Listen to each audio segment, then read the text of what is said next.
High, welcome back to my channel. কেমন আছো তোমরা সবাই? আশা করছি সবাই খুব ভালো আছো। আমিও খুব ভালো আছি। যারা যারা এখনও ভ্লগ পার্ট 1টা দেখেননি তারা প্লিজ গিয়ে দেখে আসুন। এবং আজকে আমি সেকেন্ড পার্টটা আপলোড করছি। এই যে সকাল সকাল আমরা রেডি হয়ে গেছি। আগের দিন রাত্রিরে প্রচণ্ড টায়ার্ড ছিলাম এতটা জার্নি করে, তাই খুব সকালে যেতে পারিনি, কিন্তু একটু সকাল সকাল রেডি হয়ে গেছি। রেডি হয়ে একটা টোটো করে নিয়েছি, কারণ কি গাড়ি করলে কিন্তু একদম মন্দিরের সামনে নামতে পারবেন না।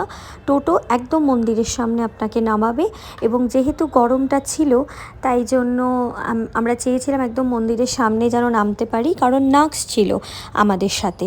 এই যে আমরা চলে এসেছি সন্দীপানি আশ্রমের ভিতরে, যেখানে 64 কলার যে শিক্ষা, সেই শিক্ষা সম্বন্ধে প্রত্যেকটা ছবিতে ভালো করে দেওয়া আছে।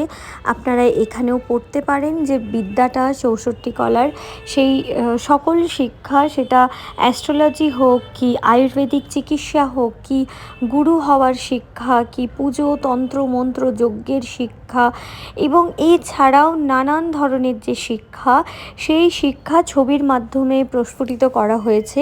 মানে অসাধারণ ছবি আঁকা হয়েছে। এই আঁকাগুলোকে দেখলে সত্যিই মনে হচ্ছে না যে একদম জীবন্ত, একদম প্রাণ আছে এরকম একটা ছবিগুলো দেখে মনে হচ্ছে। আপনারাও দেখুন, আপনাদের ভীষণ ভালো লাগবে।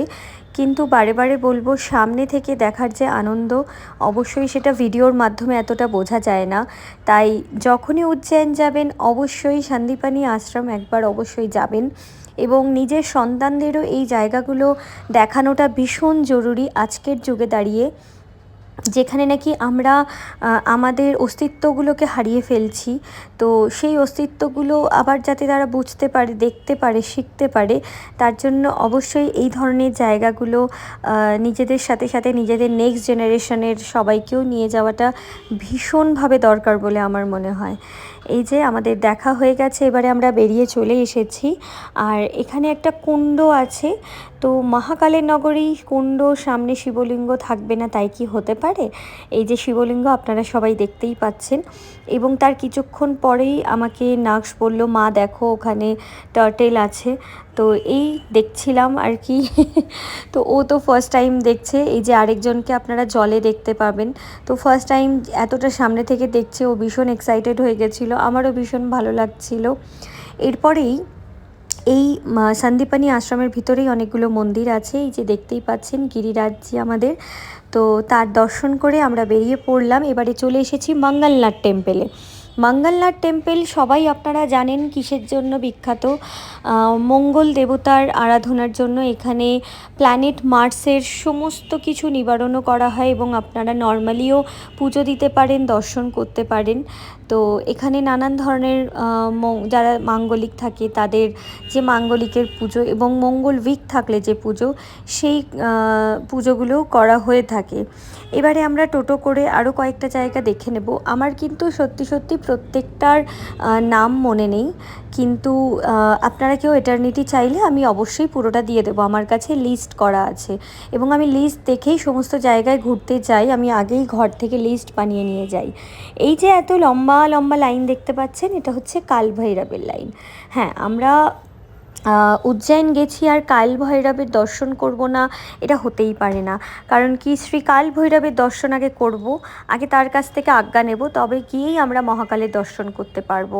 এটাই কিন্তু নিয়ম। অনেকেই হয়তো এটা জানেন, আবার অনেকেই জানেন না যে আগে বাবা কাল ভৈরবের দর্শন করতে হয়, তারপরেই আপনারা মহাকালের দর্শন করতে পারবেন। রবিবার দিন যাবেন না, আমাদের কিছু করার ছিল না, তাই রবিবার আমাদের যেতে হয়েছিল।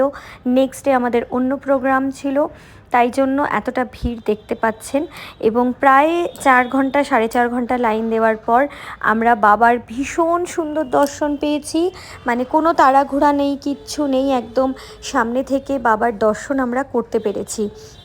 এবং বাবার দর্শন করেই আমরা চলে এসেছিলাম স্থিরমান গণেশজির মন্দিরে, এবং সেখানেও ভিড় ছিল। ওই যে বললাম রবিবার সমস্ত মন্দিরেই ভিড় থাকবে, তো স্বাভাবিক ব্যাপার, আমরা ভিড় পেয়েছি। কিন্তু সত্যি কথা বলতে আমাদের কিন্তু কোথাও কোনো অসুবিধা হয়নি, ভীষণ ভালো করে দর্শন করে নিয়েছি। এবারে আমরা আরও একটি মন্দিরে চলে এসেছি, যেটার নাম আমার এখন একদমই মনে পড়ছে না।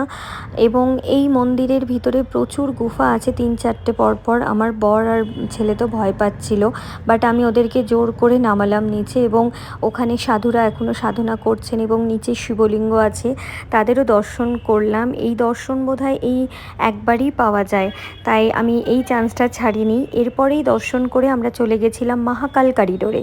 আর এই মহাকাল করিডোরের একটি নতুন ব্লগ নিয়ে আবার দেখা হচ্ছে নেক্সট ভিডিওতে।